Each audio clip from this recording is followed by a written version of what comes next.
New class alert, please.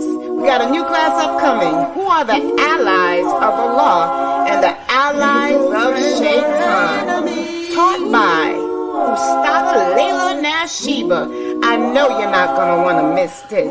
So please stay tuned, okay? Streaming on all major platforms. Channel Sunnahfollowers.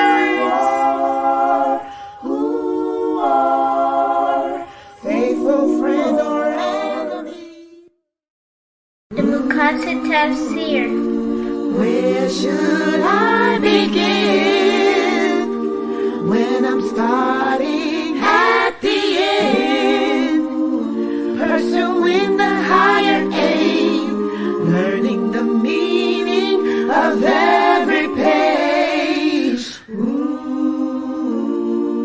Where should I begin when I'm starting? Assalamu alaikum.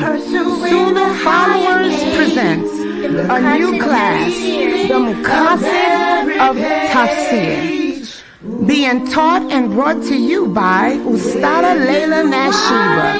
Please stay tuned, streaming on all major platforms, right here on channel Sunnahfollowers.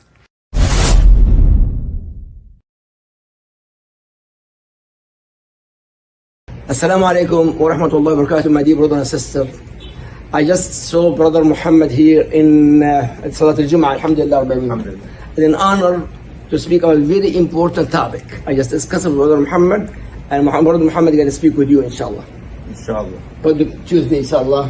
Tuesday, inshallah, we're going to discuss raising our Islamic Muslim children in a non-Islamic world that we're living in right now, the society that we live in. Especially now we have a lot of issues happening in our schools, in our colleges, universities, that a lot of our Muslim kids aren't really ready for. So I think we should have a nice little discussion. Inshallah, we'll have a lot of people on board that can ask a lot of questions that they have, and we can kind of talk about how to kind of keep our deen and our religion inside of our children while they're going through out there in the world with the non-Muslims that are around there, inshallah, that have a lot of pressure that they're putting.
Yeah.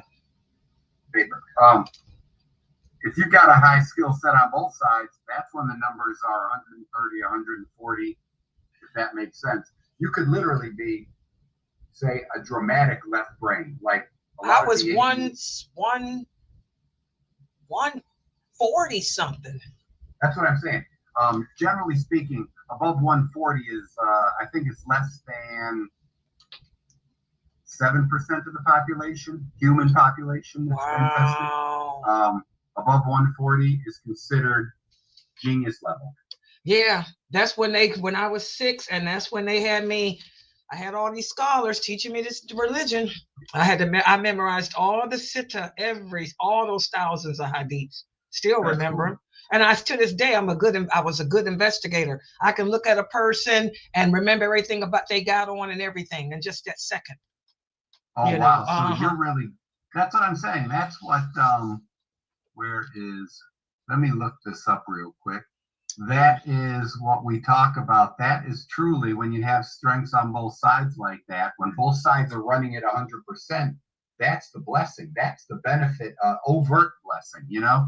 Other people, you don't realize that having a say you're good at one side or the other, that can actually be, because it's unbalanced, that could be a challenge, but in of itself, we know that it's a, well, that's all challenges are blessings in disguise. Well, that's how my parents determined that I'd be a dyer when I was only 6. I've been teaching Islam since I was 12. It's just ridiculous, but no other life. I mean, no life. Other life. You earned that hasana, though. This is it, though, but it's just, I'm 63 now. This is it. I just told my granddaughter, you know, she starts school. She's trying to get that BS in it, where she's going back to school to get her BS in nursing. And I told my daughter's getting ready to go do her BS in nursing too. I told him I'll try to keep the grandbaby. Now that's a little baby. I don't know. I said, but you know, I got anxiety. She's only a year old. I'll try to keep her during the daytime. Oh, you're gonna get that right. Oh, are we live? Can y'all see us? Wait a minute. Is anybody on YouTube, y'all? Because y'all know my computer. We got a snowstorm coming here.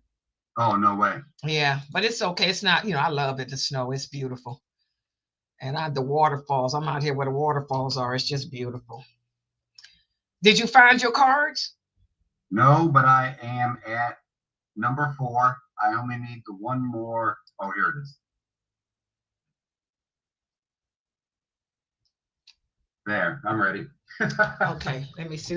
And Dr. Jamali, have you talked to Jamali? Is he coming in? He might not have. No, I haven't talked to him. I haven't talked to him in days. I just got home. Like I said, I've been gone since 10 o'clock this morning. That's why I text you. I had went to get my hair done, and that took all day. I ain't never sat in a salon for 10 hours like that almost. but okay, it is live. It's on Twitch. How do I get? Okay. Let me check. Yeah, Aya says she got it. She got it. Oh, okay. Let me turn on my camera for a minute too. There we go. Wow, I made this big screen. How do I change that? Let me fix this. I think that's good. What is that? Check this out. Rien ne sert de courir. Rien ne sert de courir. Il faut partir à temps. Ewa. Did you understand what I said, Ewa? Repeat it again. Rien ne sert de courir. Il faut partir à temps. Okay, yeah, I understand. Oh, sorry. Wait, give us a second, guys. Dr. McBride is setting this stuff up, inshallah. I'm trying to figure out that's okay. Where'd my screen sing? There we go. I can see us now. I moved it around and made a mistake. You're looking at the Zoom room, right? Yeah, I'm so computer illiterate, I can't even think straight. Okay, if you got your phone, you can log in on YouTube and see you too. You do, or Facebook or Instagram. Okay, let me try this too. Let me see this. I was playing with this, the Zoom room there. A lot of you guys are always asking about how to join the Zoom room. That's the link. Okay, I did make that big screen like that. And hold on.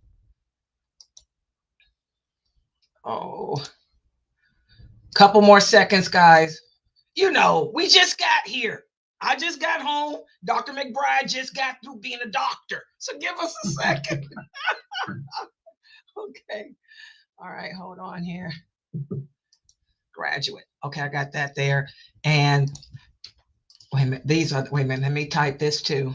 Okay, yeah, you guys are loading up too because of the prayer. Good job. So you streaming me on Facebook to all the groups, and that Zoom room that you guys want me to join, I'll come in there in a second. Hold on. Walaikum salam, Imam Rashid. How are you? Abdul Rashid. I'm sorry. MashaAllah. Alhamdulillah. Everybody's fine here. Yes, thank you for sending all these new shahadas and keeping an eye on your Zoom room. Yeah, don't make me a moderator because I won't be able to moderate because I'm streaming and doing, boy, it's too much. I'll go cuckoo. Yeah, let Edward and them stream. Do mod. All right. Yeah, this is Dr. McBride. Yes. Yeah, this is the one this is the one you were asking me about. That's talking about the brain. Yeah, this is Iman Abdul Rashid from Atlanta. He's in Atlanta, Georgia. Oh, mashallah. And he's got a lot of these. I got about 100 new shahadas, and many of them are from the communities, you know, his community, other communities in Atlanta, in Philadelphia. I got some in a couple in New Jersey. Where's my New Jersey people? East Coast. Atlanta. Where's the brother in Atlanta? That's an Imam Abdul Rashid. Yeah, where in Atlanta are you? Stone Mountain? No, I know right where you are. Absolutely. You live in the mountains, Imam Abdul Rashid. You know I love the mountains, Stony Mountain. Everything about northern Georgia is mountainous. So. All right. Okay, yes, give my salams to your wife. Yeah, tell her I got it. I got the hijab she sent me. His wife sent me a beautiful kimar. Oh, yeah, may Allah bless her. Yes, tell her I said thank you. I got it today. I'm gonna wear it tomorrow, inshallah. May Allah bless you. And tell her I need some abayas too. Y'all know I love to keep it real. Send me some of those abayas from Egypt. Egyptian abayas. You know, the kind with the hood. I like my hoods. I thought that was Moroccan. They wear hoods, just North African. Okay. North Africa. Okay, y'all ready? Okay, let's get started. Let me get ready. Okay, here we go, guys. In alhamdulillah, wa salam ala wa rasulullah. I'd like to welcome everybody to our series with Dr. Daniel Abdul Rahman McBride. He is a doctor, but tonight what he's going to be speaking about are the 5 things about the right brain, right? 5 ways that we can really utilize the right brain. I'm a right brain person, but I just found out I got some good stuff on the left brain too. This is bilateral. I'm bilateral. But alhamdulillah, I'm going to turn this over to Dr. McBride. And remember, guys, anyone who wants to join the Zoom room for questions or to contribute, you know, you can join it at www.sunnahfollowers.net, where the finger is pointing there. And you can use the mic. So with no further ado, I'm going to turn it over to Dr. McBride. Assalamu alaikum, everyone. Today what we're going to do, as the sister mentioned, we're going to be talking about the right brain, or the right hemisphere in particular, my right. We're going to be talking about the right hemisphere in particular today. Obviously, hopefully most of us, all of us, inshallah, have both hemispheres. And they both really cool, really strong function on both sides. And that is obviously the ideal. As a side note, when we talk about the right brain, an example, in this case, I'm going to use Albert Einstein. Everybody, we always talk about how a genius this guy was, blah, blah, blah, blah, blah, blah, blah. Until about the age of 16, Albert Einstein was labeled as special ed. Back in the day, back when he was a child, they actually still used the word retarded.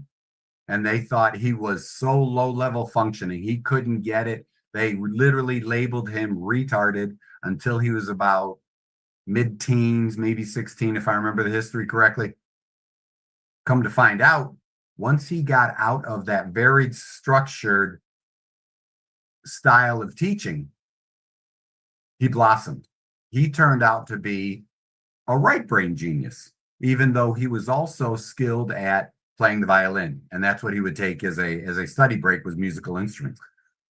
When he had to figure something out, he'd walk away from it for a little while, let his brain soak it up, put it together, and then he'd have these aha or eureka moments. So Albert Einstein is actually considered a right brain genius. And believe it or not, it was posterior right is the only area in his brain that is actually a teeny tiny bit larger, wasn't like a whole hemisphere, larger than most everyone else's. And that's the area he self-described. What he did was he picture stuff, and he could actually turn it around and look at the problem in a picture format from the other side, from every angle he needed to see it. And now in today's science, we know that is this area of your brain. But he was considered a right brain genius. Most people we think about memorize well, learn well, study hard, blah, blah, blah, blah, blah. And they are considered, most geniuses are considered left brain. In Einstein's case, he was actually a right brain genius, and he was very good at visual spatial along with doing these math problems. What we're going to do today then is talk about some of the strengths of being right brain. One of the things most people immediately associate with a right brain strength is emotions and empathy. And that is true. Most of our emotions fall or are generated from the right side of our brain, our understanding of things. It's really important to understand that along with emotions of the right brain, which would be self-awareness, this way you're aware, this way based on what you know about yourself, you can apply it to other people. People that aren't self-aware, like the people we describe, will say, man, I can't believe they just don't know. They don't see that in themselves. They're not very self-aware. That's a left brain attribute. But the main emotions, well, let's talk about the left brain for just a second. Happiness, surprise, and anger, and maybe a little bit of joy for getting your own way. Left brain happiness, left brain happiness. At the extreme, you're happy you got your way. The surprise part, you're surprised you didn't get your way. And then the anger part, you get really angry and frustrated about it. A classic example of a very corrupt, what I would describe as a non-professional, non-psychiatrist, non-psychologist, is our reelected white guy. You can see this guy is, I would describe him as so out of touch. You only see him happy that he got his way. He's pushing through. He gets angry all the time when he doesn't get his way. He can't believe some of the things he says aren't super intelligent. He thinks he's the smartest person he knows. He even brags about not reading and not bringing in new information, right? Because he's so self-involved. And that's a big difference between left brain people and right brain people. Left brain people tend to be very self-involved. Right brain people are very self-aware and then more aware of their social, or more involved socially. Left brain people tend to be very, very selfish, contradicting that with right brain people tend to need very, very social environments. And that's important, because self-awareness, if I understand my emotions and I understand what my face looks like when I'm happy, I understand, and if you watch babies, you can see this, they're very movement and very facially aware. They really love watching their parents' expressions. It's really interesting also that most mothers, studies show most parents, right-handed or left-handed, because you'd say, well, they hold them to the left because, in the left hand, because that frees up the right hand, and most people are right-hand dominant, blah, blah, blah, blah. Studies show left-hand dominant people also tend to hold their babies on their left side, left-handed or right-handed. The predominance is holding a child, cradling the child on the left side. Most mothers, when they breastfeed, will breastfeed from the left side first. What that does is that signifies, or that can acknowledge, that can show you that in a relationship, you're reading your baby, you're paying attention to the baby, you're trying to figure out whether your baby's happy or sad, you're trying to convey emotion for you, and you're trying to understand the baby's emotions, right? For you, you are actually looking from the left side, your left field of vision, which stimulates the right hemisphere. And this is reinforcing your desire to be social, your desire to fit in with your community, or your desire to bond. Those emotions on the right side of the brain. Like I said, the left is happiness, surprise, anger. So with that in mind, one of the biggest things about the right brain is self-awareness. So what I'll do is I'll talk about the strengths first, then we'll jump back and review what could then be a weakness. So you've got empathy. Let's start with self-awareness, which allows you to have empathy and understand what other people are feeling and doing. With that, being self-aware, you become almost self-critical. You're also hyper-aware of your surroundings. It's really important, if I can give you an example, and I'll probably repeat it on our left brain lecture. Imagine back in the African savannah, or in the woods here in America, before we chopped all these trees down, before the Europeans got here. Imagine you're hunting out in the woods and you're looking for dinner, or you're northeastern, where I grew up in the northeast of the US. They used to have this thing, some of the tribes, the Native Americans, the first people here, they used to have this thing where some of the tribes, the young men would have to sneak up and touch a bear and run away and survive, right? That was your manhood thing.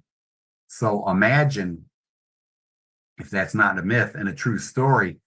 Think about what happens. You're out searching through the woods or the African savannah, the tall grass, and you can't see anything. This stuff is like here, and in the woods, you can't see through it because it's so dense. And in the woods, you hear this snap next to you. Well, being very social and very aware, which means aware of your surroundings also.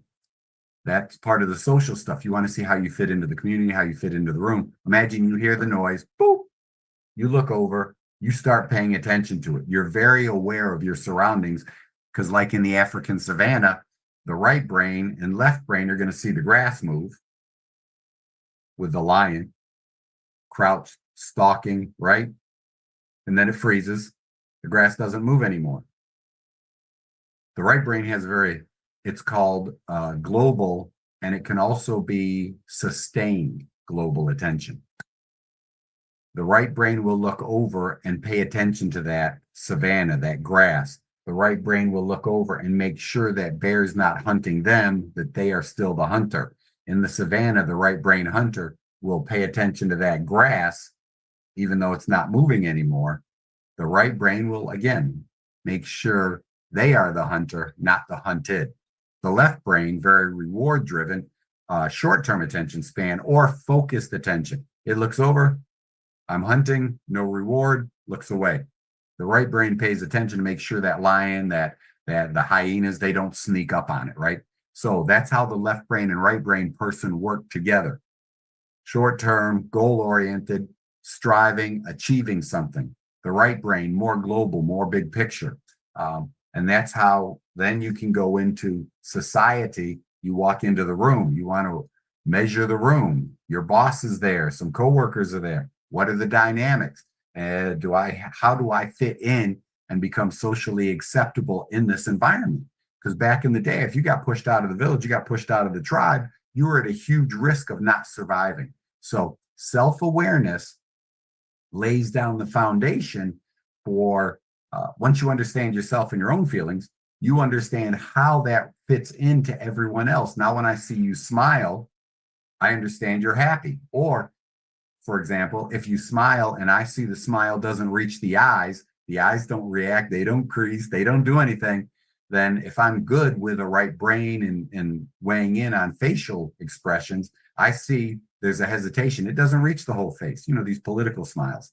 If it doesn't reach the eyes, I know it's probably a fake smile. It's a guarded smile. It's a pretend smile. So now I pay attention to see why they're faking and what they're trying to cover up, to see if I'm safe in that environment. That's the self-aware leading into the social awareness. the three emotions on the left we discussed. Imagine then what are on the right. And even though these are right brain and fitting in with society, think about it when I say them. Imagine if you're overly self-aware, overly self-critical. Now you start bleeding into a strong sense of embarrassment, shame, guilt. Imagine disgust. Something smells horrible. Oh, that's disgusting. Well, then you don't go eat it. Rotted meat, rotted fruit, you know not to eat it. Okay.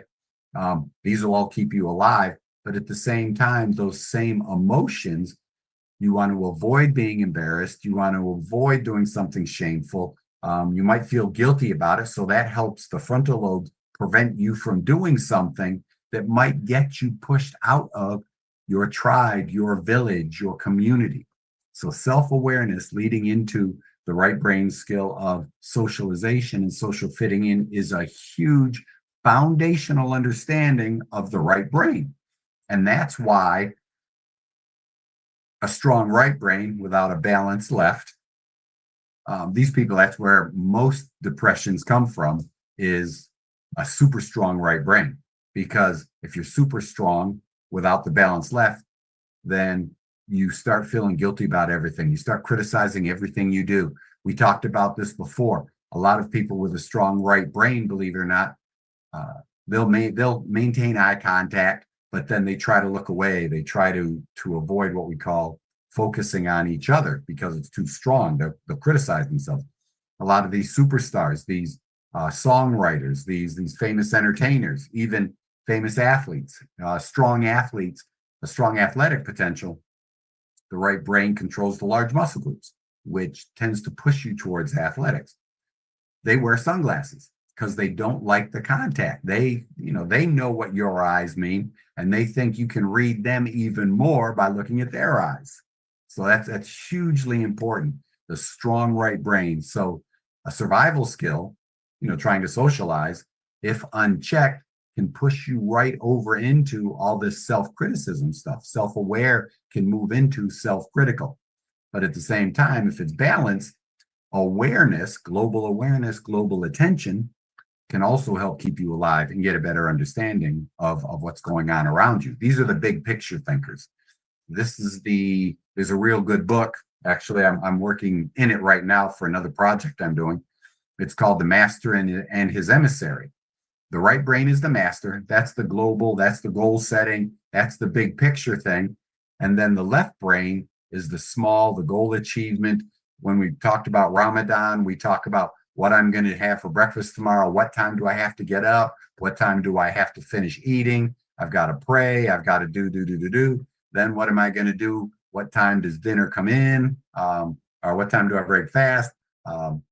Then you move through and you literally, your left brain takes over to set up your daily, weekly, and then your right brain says it's a short-term goal because it's only 30 days, but your right brain is successfully completing Ramadan, while your left brain kicks in and does the moment-by-moment, day-to-day actions.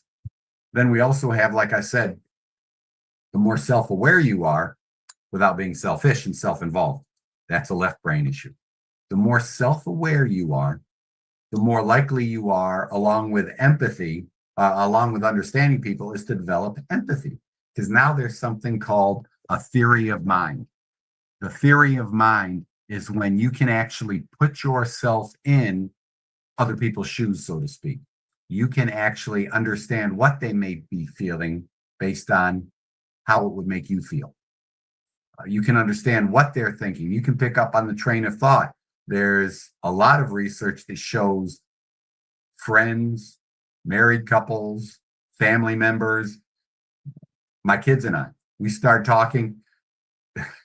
Not that I talk a lot, but we start talking and my kids will finish my sentences for me, or they'll add to the idea, because the same thing I'm talking about now, I spend a lot of time talking to them about.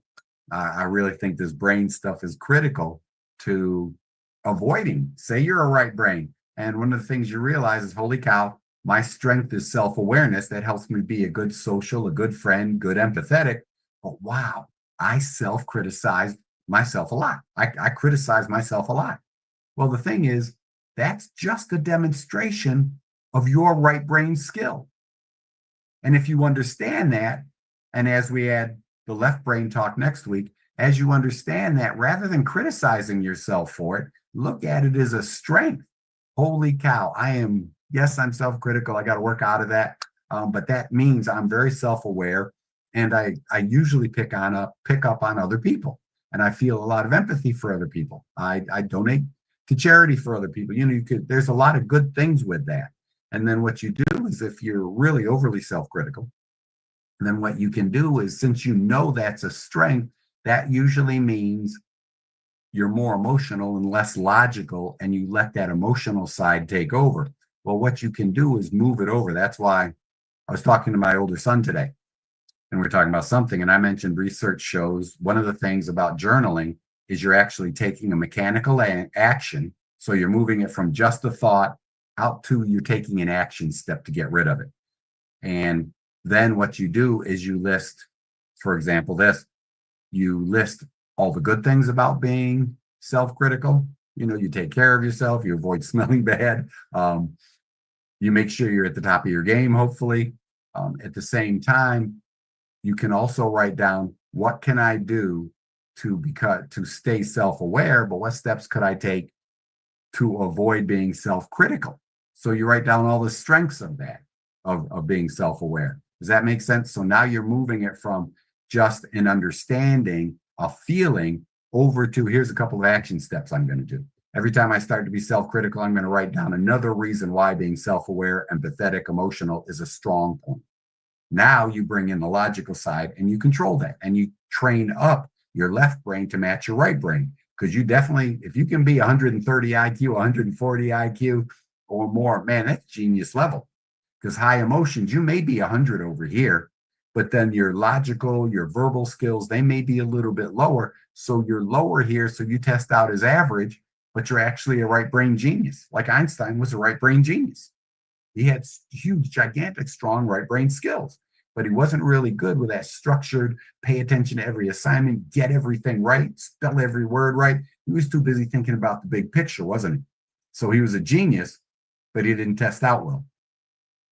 Moving your strong right over onto the left side and figuring things out, writing things down, taking action, brings that immediate short-term left brain skill set in. What's really cool with awareness and that global attention that the right brain has, that pays attention to everything. That's why, like I said, in hunting, that's a real cool skill set, right? And you're focused on it. And you're focused on it. The problem with that is, imagine you're a school student and you're in a school that you sit near the windows. Your strength is global attention. Your strength is your being aware of your surroundings. Now, imagine, I'm going to cover strengths and weaknesses at the same time, apparently. Imagine what would be the weakness there. Think about it. The kid's global attention. Whoa, something went by in the window. Now you're watching it. You hear the brakes because it's a public school and it's near a street.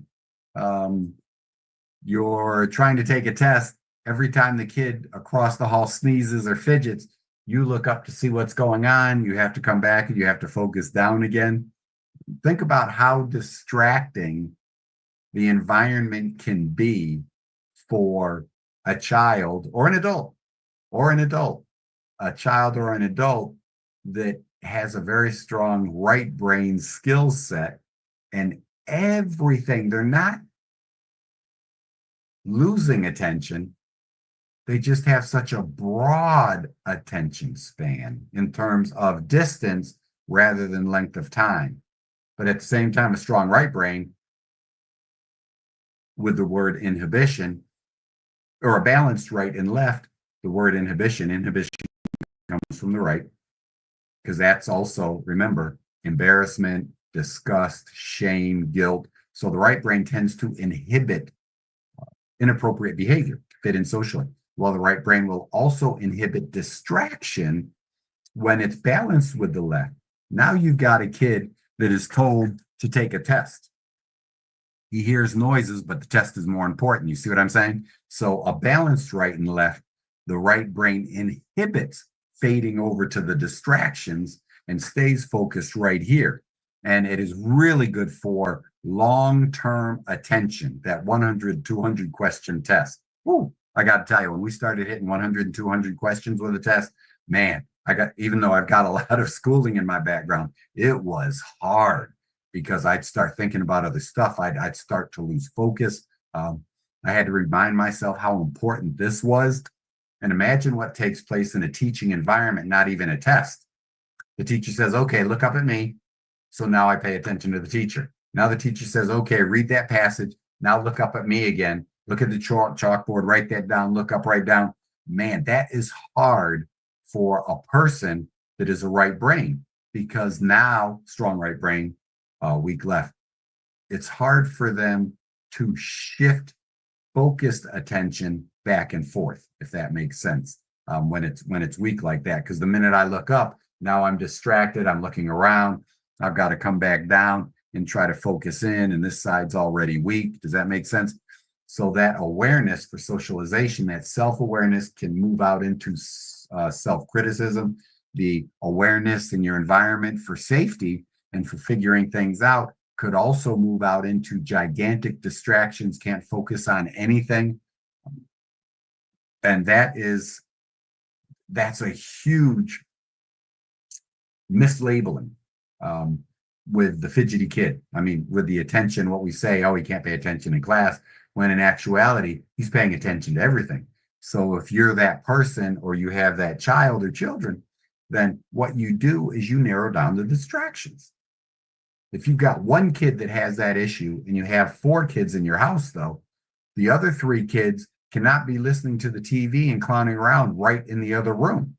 They have to be quiet. They have to be less distracting, because that child with a strong global attention is going to be, oh, what are they doing? Oh my God, it sounds like, holy cow, I hope he's okay. Oh, I heard a scream. Is my little brother, my older sister, is everybody okay? Does that make sense?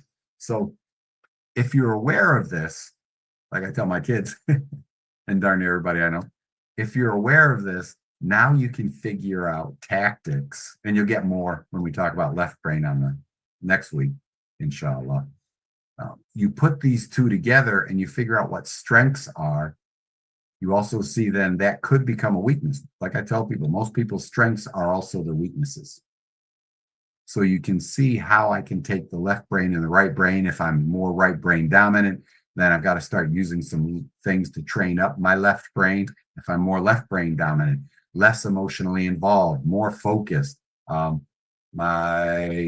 spouse gets mad at you because you focus real hard when you have something to do, but then you seem like you don't pay attention to the family. You may not know how to show that you love them other than to bring home the paycheck, or other than to clean the house, or other than what you do. So the more we know right brain, left brain, the more we can put it together and we can be happy, cohesive community. Now, I already talked about the global attention. What's really cool with global attention is the empathy and the social and the awareness, the global awareness, is the right brain starts everything. The right brain is always on. If you haven't been to a previous talk, the right brain is always on. It always wants to survive.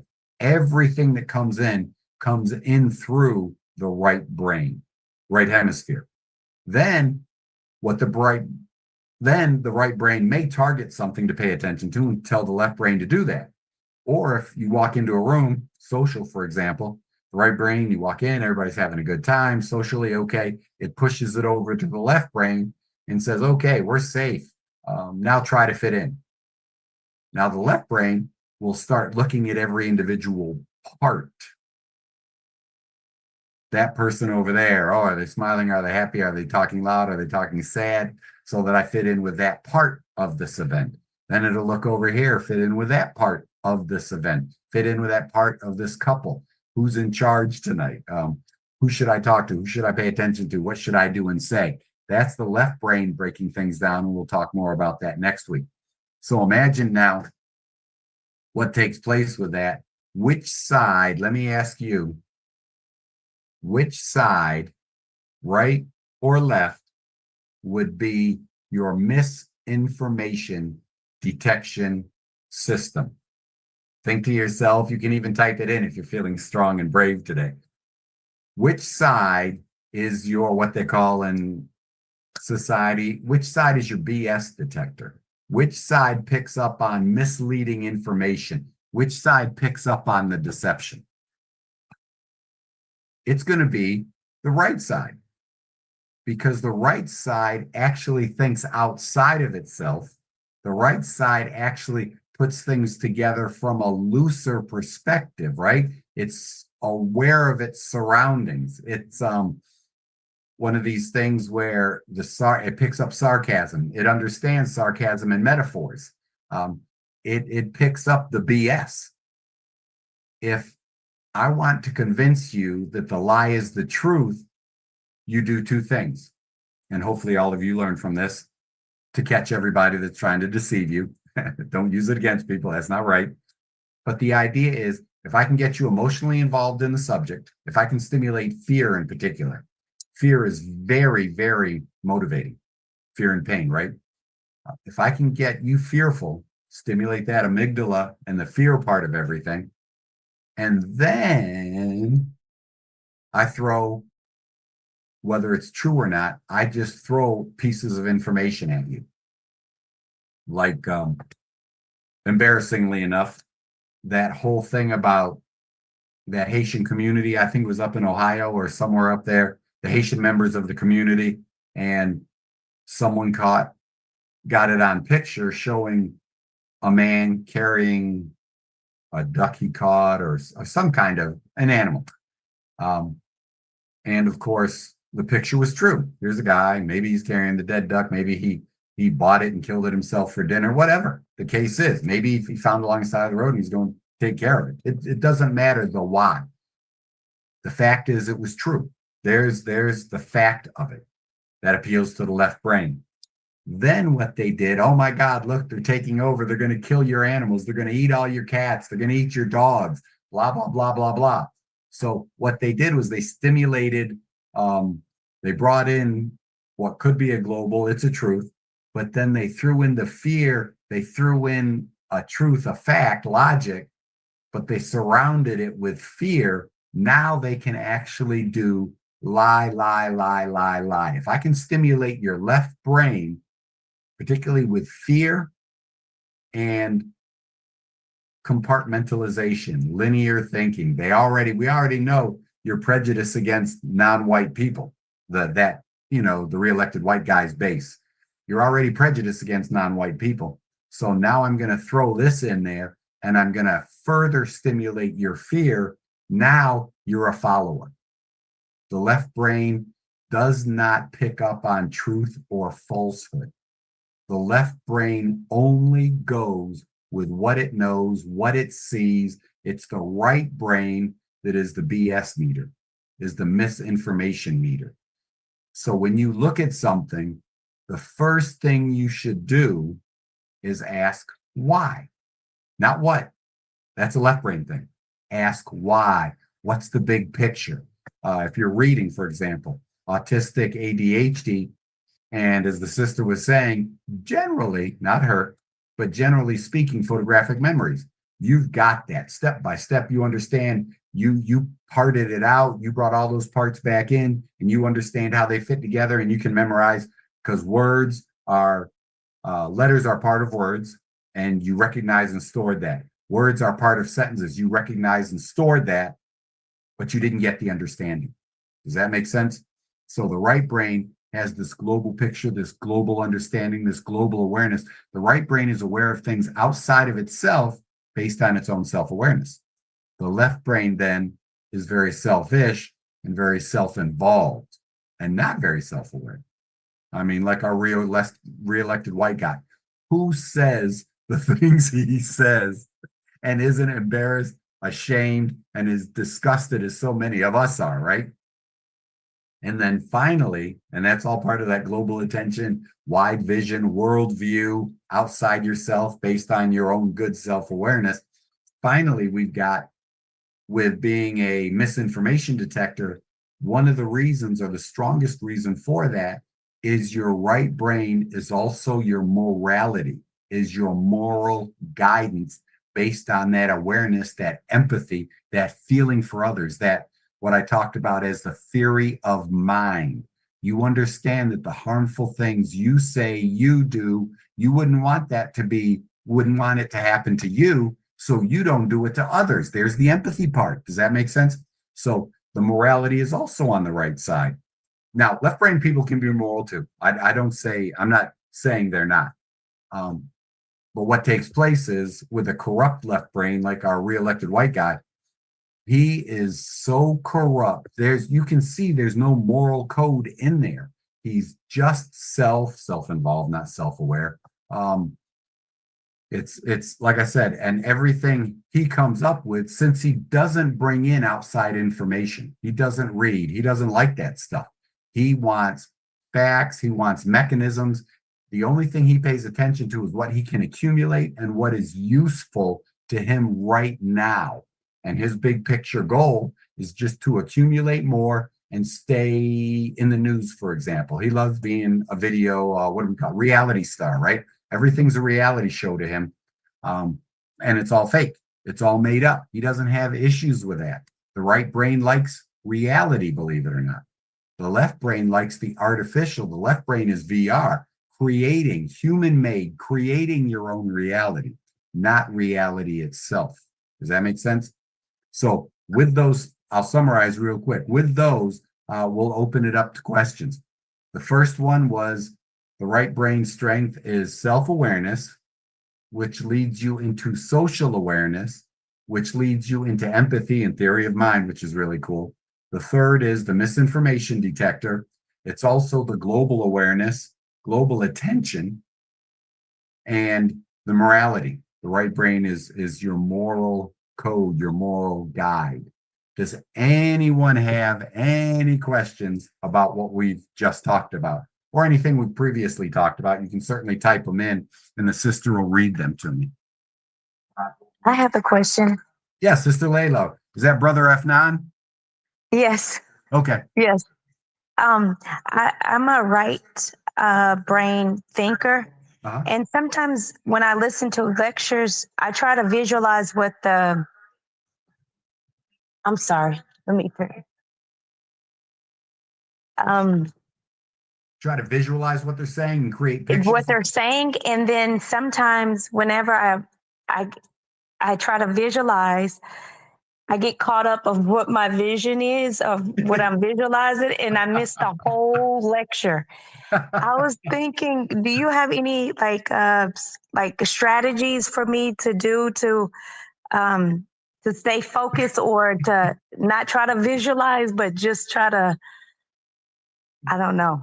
What I would say is one of the biggest, let me just say it this way. One of the biggest problems is, for example, right brain, left brain. That's, you definitely, I can agree that's probably right brain. You try to visualize it, you put this picture together, then you start trying to put the picture together and you get lost in the importance of why you were putting the picture together. It was based on his talk. Does that make sense? So yeah. What you do is, rather than fighting against that, what you want to do is, while you are trying, because I got to tell you, sister, I use a lot of I and me because I'm afraid of talking about someone else and gossiping or saying something they didn't want me to share. But as a side note, I'll mention, when you hear someone say I and me a lot, or if they reference we, but it's a very teeny tiny thing, that's usually a left brain indicator. Be careful. But I'll say I had that same issue. When I was going through high school, when I was going through undergraduate school, I had a big issue with, I'd want to sit in the back. I didn't want to sit in the middle, and I didn't want to sit up front because, believe it or not, I was probably overly self-critical and I didn't like having people behind me. So I couldn't tell what they were thinking, right? When I went to chiropractic school, it occurred to me, alhamdulillah, that I couldn't sit in the back because I'm so easily distracted. I literally sat in one of the first 3 rows so that I could look at the teacher, I could look at the board, I could look at the teacher, and I could look at the board to tighten up my thought process.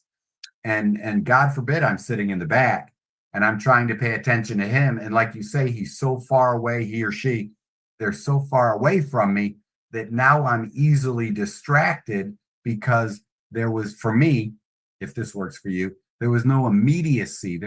I wasn't as connected as compared to sitting right in front of him or her.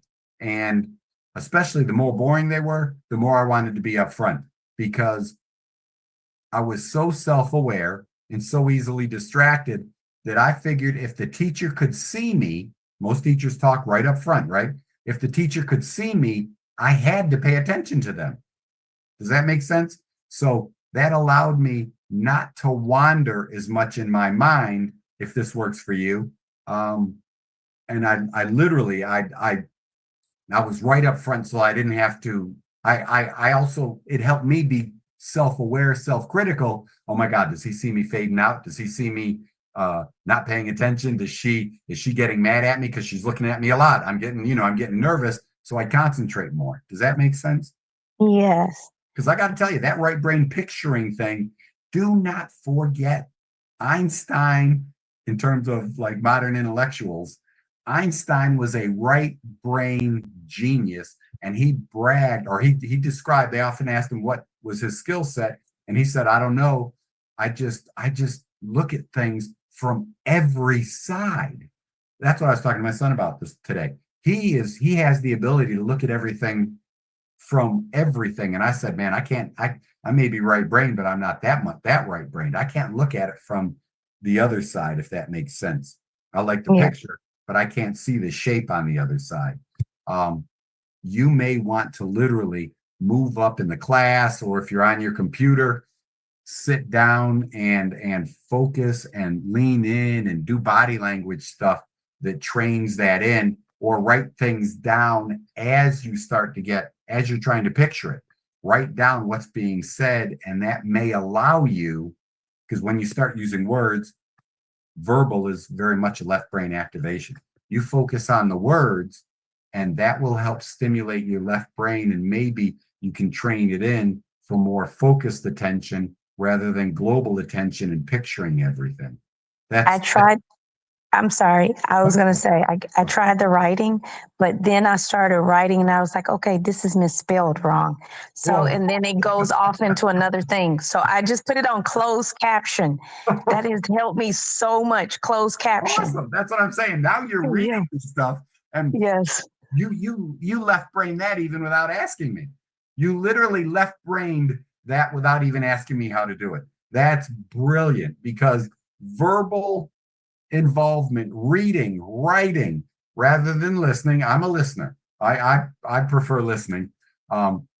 Reading it's so left brain stimulating. I don't even know why you asked me the question, sister. You already know. You helped me come to that that idea, just listening to you. Thank you. Yeah. No, I have a question from one of the sisters here. What if you're a person, she says, that's right brain? Yeah. You look at things from all angles. Yes, you do. All point where you actually believe what you think about a situation or about a person. I mean, you looking at it from all points, every angle, the good, the bad, and then you actually start to believe whatever you picture in your mind for it to be. Right. What would you say about a person like that? And by the way, I'm like that too. Yeah. What do you say about a person like that? That is, there's a lot of research. Really it's called overthinking.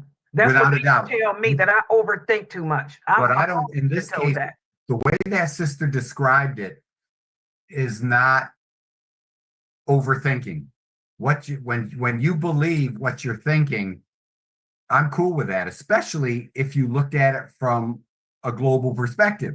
Because what happens is the right brain incorporates so much extra information that the right brain should be the final decision maker. The right brain is your intuition. The right brain, I didn't mention it before, but remember this. Your right brain is intuition and responsible for your gut feelings. Most people should believe their gut feelings.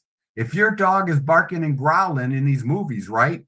They act directors and writers, the dog's growling. What's that mean? Danger, doesn't it? In the movies, the animals run, the cats run or clear, the dogs bark and growl. Don't go to the front door, right? Don't go to the front door.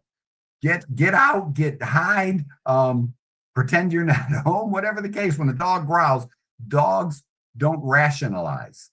They believe their gut feelings. And sister, I got to tell you, there's this is one of the most informative right brain, left brain books. It's The Master, I mentioned it today, The Master and His Emissary. The Master and His Emissary by Ian McGilchrist, PhD, over in Europe. I think he lives in Ireland. There's a whole section I just read the other day putting my right brain, left brain stuff together. She said that it causes problems in her personal relationship with her husband. Well, because she says he tells her all the time, you know, you're overthinking. I didn't do that. That's not what happened. I had to do this or I had to do that. I wasn't doing what you thought. So she said, is that a bad thing? Then she usually follows her gut, as you say. Well, but it ends up causing problems in her relationship with her. There are two things there. Number one, I'm a big fan of believing your gut feelings. Number two, think about what takes place then. If gut feelings are good, right? And something makes you anxious, like the dog growling at the front door. The idea is, what would be the weakness of that strength? The weakness would then be, you go with your gut feelings, but you let that override the logic of everything, and you let the emotions take control. Sister, I would recommend what you do is then within your own head, move it from emotional, because you're, oh my God, and all these negatives. Oh my God, he's starting to get home at 4 o'clock at 6 o'clock rather than 4 o'clock. So those 2 hours, and the right brain, safety, fear, that stuff. Without the left brain telling you, well, I noticed that paycheck's gotten bigger. It's true, he's working overtime. Okay, so there was a car accident. I can verify that. And, in Florida, you can look at the FHP website. There are so many. What you want to do is with the right brain, it's easier, believe it or not, to move over and stimulate the left brain. I'm a big fan of creating lists of positives and negatives. In a relationship, a big thing for me is when you start questioning your partner, your spouse, when you start questioning your spouse or your kids, literally create the list of why you trusted them enough to let that child go out and hang out with their friends. Why did you marry this man or this woman? What were all the positives? Because I know after you get into the groove with somebody, they talk about a 7-year thing, a 10-year thing, all these little things. You start getting comfortable with that person. And if you're truly in love and all the emotions that may grow, because correct me if I'm wrong, sister, it's not about marrying for love. It's about marrying for piety. It's about marrying someone treating them with respect and kindness. If they're still treating you with respect and kindness, you grow into love. There's also a point where you're going to upset each other once in a while, or maybe an extended upset. And you can't let that right brain take over and let those, because the right brain's always on. You can't let that right brain take over and create fear and anxiety all the time. Make that left brain active and start listing all the reasons that you married this person. List all the reasons that you love them. List all these reasons why you trusted them enough to commit your whole life. And remember, in Islam, we don't say that stuff about till death do us part, because we know we will be with our loved ones in Jannah, won't we? Inshallah. So this is, why did you commit your entire future to this person, and start listing that stuff too? I know it's not easy. It's absolutely not easy. But if you can push from the right to the left, that's why I spend so much time on hemisphericity.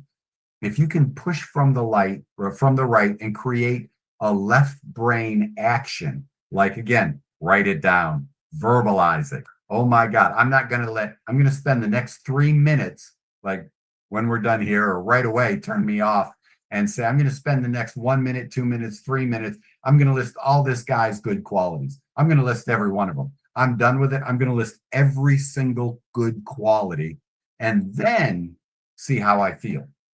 The right brain is always on, so you have to activate the left. And that's what I mean. You start wondering, oh, why are they late? But they've got a bigger paycheck. It's probably overtime, is an example. And if you can do that and go activate your left, and like I said, verbal and writing is a real easy way to do it. Count on your right hand, because that's left brain control. Do things that stimulate the left brain, and understand you've got a right brain strength. Go with your gut, but it better be logical. Like my kids, when I was raising them as little kids, I think kids are great with gut feelings.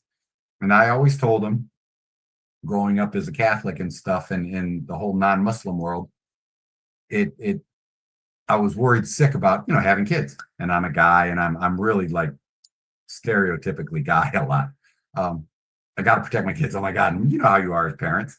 And I always told my kids as they were growing, and people want to hug and do all that stuff, I was never a big hugger.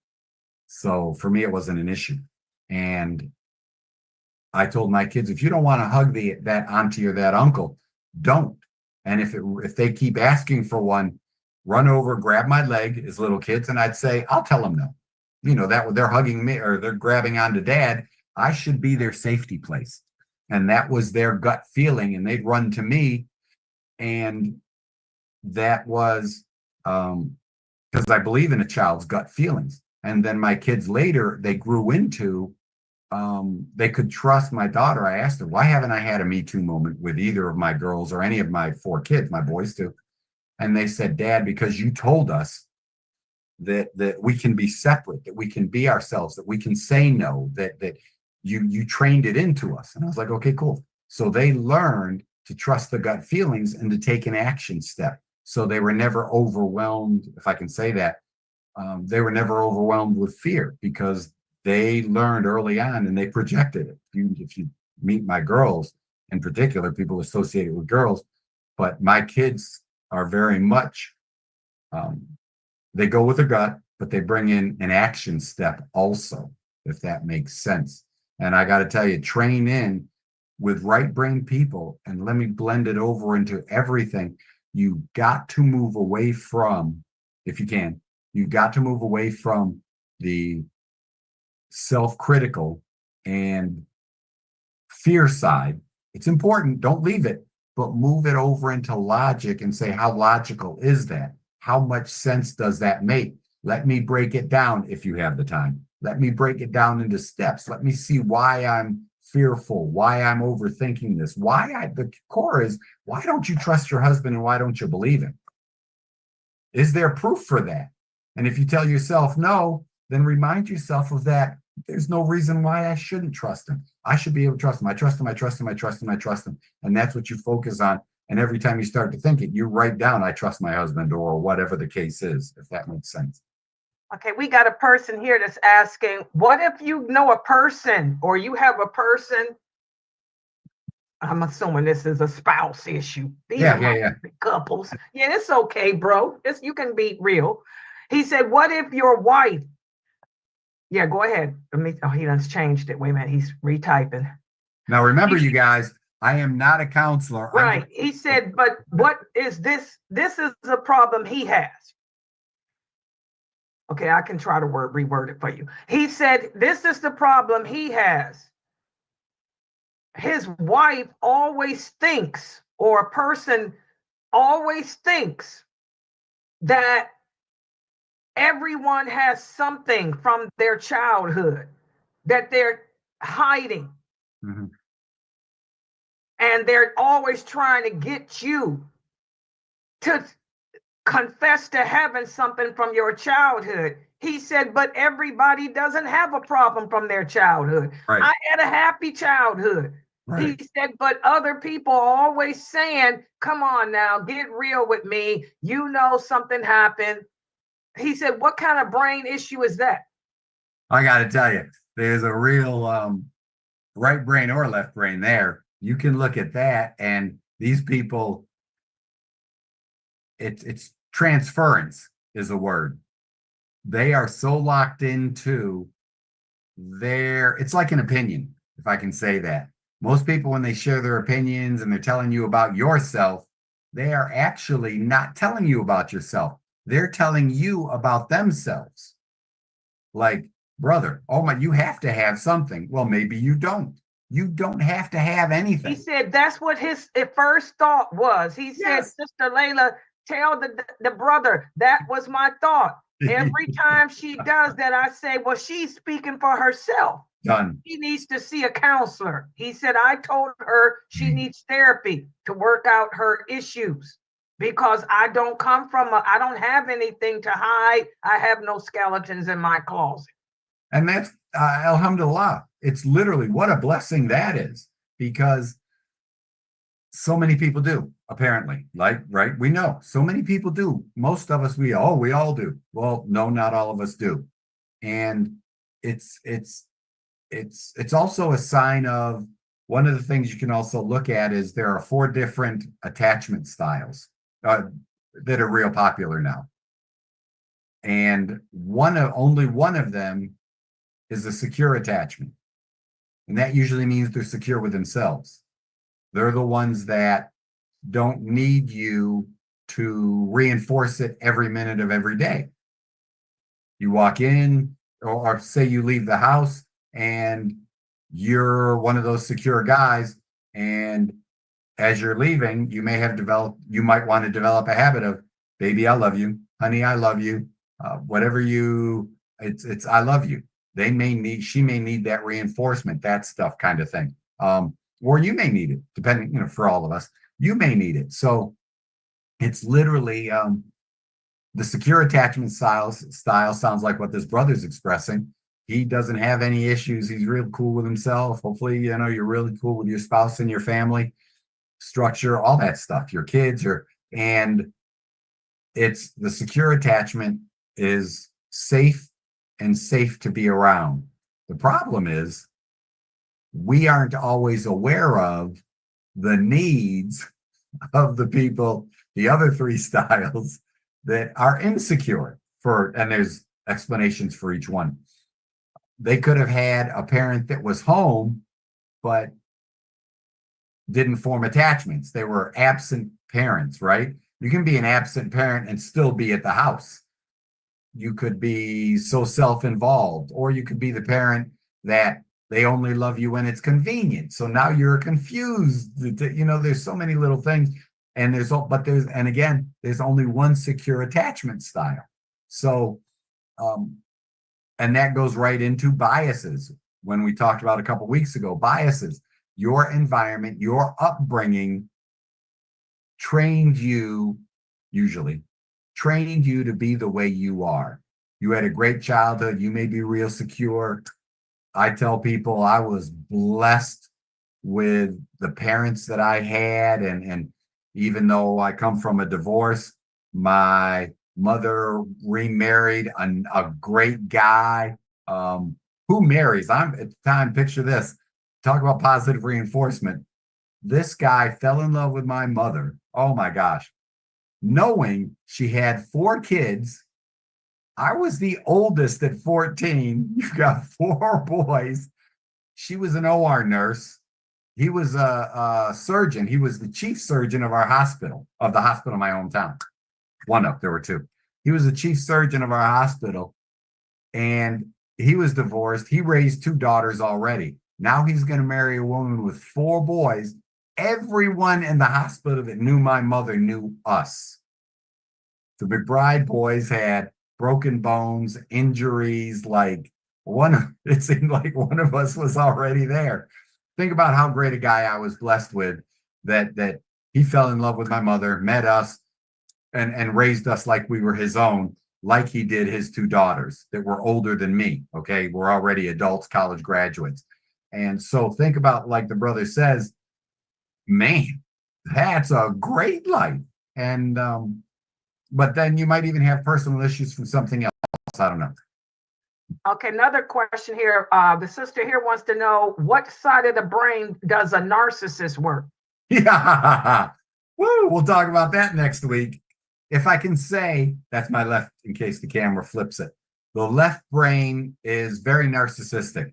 The left brain lives within itself. The left brain, how do you say? The left brain,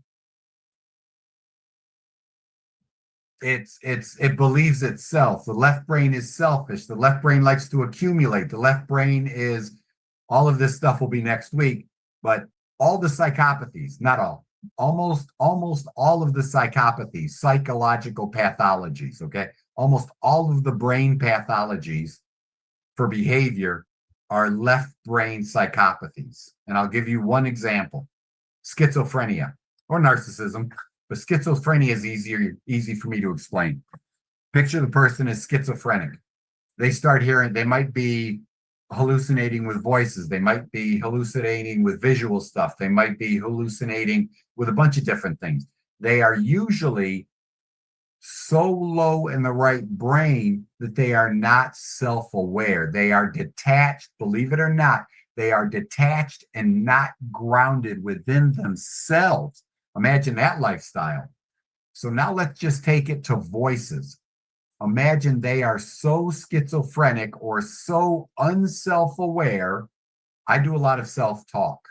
I know it's me talking to myself. Imagine if you're doing self-talk and you don't know where it came from. You hear these voices and you don't know where it came from. A lot of the research points towards they were unaware that it was themselves talking to themselves. Anger. You get mad and you're like, oh, I want to kill that guy. Oh, I should kill that guy. But you don't know you said it. Where'd that come from? Oh, I heard a voice. Well, it was your voice. So yeah, most psychopathies, schizophrenia, but your what you mentioned, narcissistic, very self-involved. I'll try to write down, if I remember, as I put that in, it's self-involved. It likes to break things. The left brain breaks things into parts. It likes them sequentially. It likes them linearly. It likes mechanistic as compared to the right brain that looks at the whole picture. The left brain breaks it into parts. Well, imagine if because of that mechanism, it doesn't go with the human side of things. And again, as it gets weaker and weaker and weaker on the right, the left brain starts running unchecked. So now maybe it's even more verbal and less understanding and less empathetic, and it moves into these things, and it's just totally self-involved. It only believes itself. It only wants for itself. There's no empathy, no thinking of others. That's narcissism, isn't it? You think you're the greatest thing since sliced bread, our reelected white guy, right? Nothing but left brain, and that's corruption. That's not left brain normal. That's left brain, if you remember the old movie, Abby normal. That's way out there. I mean, yeah, what we're going to do, because this is what they're all typing about this too. So next week, yes, that's what they're saying. Can we focus? Because narcissism seems to be a problem in a lot of these relationships, and also schizo. Wow. I'm going to just be honest. I have about 6 of my students here who are my regular students who suffer, who have been diagnosed with schizophrenia, and they're always having a hard time, staying balanced. And so there's what they're asking. That would be great. The sisters and brothers on here are saying, if you can focus in on narcissism and schizophrenia next week, that would be great. And what I can do is, I can put out some videos advertising it all week too. Yeah, guys. no, that's fine. We'll talk about left brain stuff. I'm 100% with you guys. Okay, And, so yeah, we'll do that next week because I'll put that out. I got the video that Geechee made on narcissism before. Okay, We can use that and all the other stuff. Yes, inshallah, that'll be, yeah, that's what we'll do. We'll do left, and I understand I'll speak about these, and you can see from a left brain as I explained the left brain, maybe I'll run through a list of things, more than just 5. I'll concentrate on 5 big things, but I'll run through a list, and you'll see how that influences and can create a narcissist, a psychopath, a schizophrenic. What you have to do with a weak right brain, which means a strong left, schizophrenia, narcissism, ADHD, autism, or well, not every ADHD. Remember, we broke it down into 3 types. The stereotypical, the one that acts impulsively, they can't inhibit, right? The one that's impulsive, the one that is very focused, short attention span, hyperactive. That's the ADHD I mentioned. That's the left brain stuff. Narcissism, schizophrenia, all of those people lack self-awareness and empathy. So what can you do? And think about it for yourselves, everyone. How do we strengthen what I just ran through with the right brain? Listen to this, what we just talked about. How can you stimulate? Let's think about the right brain. Let's take physical actions. I want you to go out, get a little ball or a basketball. I love basketballs because they're big, they're easy to control. Start just dribbling a basketball with your left hand. That's a right brain activity, isn't it? Right brain controls left body influences right brain. Start dribbling a basketball. You've got 7 days before next Thursday to be able to dribble in a crossover with the one hand, right? Or you can dribble in a crossover incorporating both sides of the brain itself. But really focus on the left hand. And then if you want to, you can get a metronome on your cell phone and put it for 58 beats per minute, is a lot of research shows, not 60 beats per minute, 58. So you're going a little slower. You're going a little slower. So it's every time you want to go bing, bing, bing, bing, bing. So now you're actually tying in rhythmicity also, and you're bringing in the cerebellum for coordination. But literally do left body for right brain activities for next week. I would even consider drawing with your left hand, even if you're horrible at it. Write with your left. No, don't write with your left hand. Don't do words. Trace out pictures. Be creative. Draw sloppy flowers. Draw sloppy houses. Look up at something and trace it out with your left hand. That's so right brain you can't even think straight. Big picture stuff. If you read books, don't ask yourself what happened. Ask yourself why the characters did it. Even though you're using reading and it's a verbal skill and it's a left, you're using it to stimulate the right brain because you're asking the why. Why did the author do that? You want to stimulate, if you've got a left brain strength and a right brain weakness, you want to stimulate the right brain. There's no drawbacks there as far as I know, but everything I say, run through your therapist, your counselor, your doctor, run through those ideas to see what they think. I do a lot of stuff where I'm trying to stimulate the right brain. I'll put an inexpensive TENS unit on their left back for those large muscles to stimulate in. I'll put it on their thigh for those muscles. Maybe I'll put it on their arm if they've got, pants or something, but I like the legs and the back because they're bigger muscles and more stimulation into the right brain. You can do something really cool. Infinity signs with your left hand. Does that make sense? Can you see that? You can do vertical infinity signs. You can do horizontal infinity signs. Any left body, right brain activity like that. Do those same two. Huge for your legs. Do an infinity figure 8 sign with your leg. Do it both horizontally and do it vertically. Those are great right brain activities. Alhamdulillah. Well, But alhamdulillah. check with your counselors first.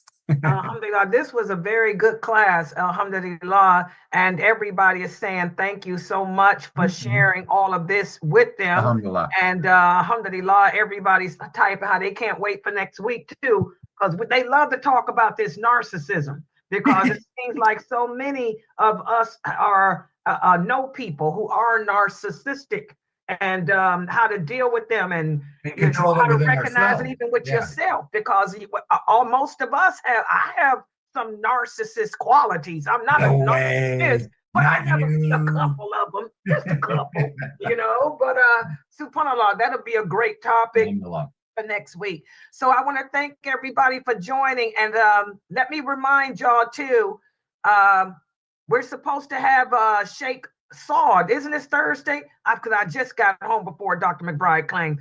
Sheikh Saud's class is at 7:30. He's doing his on the Quran. I think it's Stuart called daughter. And then I have my class, which I need to do the PowerPoint for. My class, the Mecca Hasidic Tafsir, is at 9:30. So inshallah, guys, please make sure you guys join for the next 2 classes. And I want to thank everybody for participating. We will have that as the topic next week. Wait a minute, hold on. Oh, no, any other comments in the Zoom before I close out? Did y'all have something to say? Oh, nothing important. I was just saying sorry for being late. Thank you for, because I even learned a lot with just the last 10 minutes. So thank you. Yes, this is one of my favorite lectures too, y'all. I learned so much about myself with this too. Isn't it cool? Yeah. Yeah, it's cool. So I'm going to close out for now. Subhanakallahumma wa bihamdika ashhadu an la ilaha illa anta astaghfiruka wa atubu ilaik. See you guys for my class at 9:30. Sheikh Saud at 8:30, inshallah. Dr. McBride. Yes. It's cool because you give us examples and I can follow along. But if I had to pick up a book and read it, what you have, I would not get it. Book would be closed. Girl, sister, you are supposed to be a right brain person. You should be, let me tell you, if I can, Okay. not that I know everything, but the idea is, as a right brain person, if you can, like I